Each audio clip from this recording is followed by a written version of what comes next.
खवय्यांसाठी मोठी बातमी. मासळीचा राजा जिताडा रायगडच्या समुद्रातून होतोय गायब. अनेक मत्स्यप्रेमींना नाराज करणारी एक बातमी समोर येत आहे. रायगडच्या समुद्रातून जिताडा, रावस, शेवण या जातीची मासळी गायब होण्याच्या मार्गावर आहे.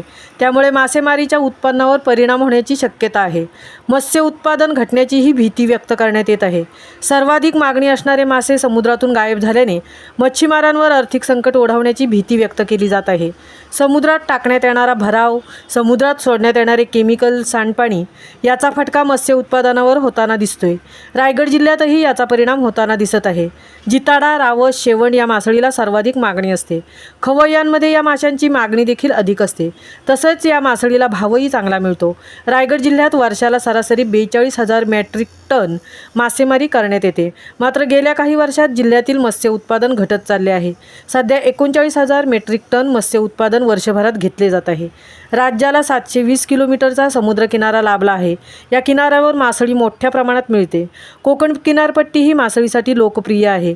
रायगड जिल्ह्यातील 30,000 कुटुंबे या व्यवसायावर अवलंबून आहेत. मात्र समुद्रासोबत छेडछाड केल्यानंतर त्याचा परिणाम मत्स्य उत्पादनावरही होताना दिसत आहे. त्यामुळे मच्छीमारांवर आर्थिक संकट ओढावू शकते. महामुंबईसह दिलीप निकम, उरण.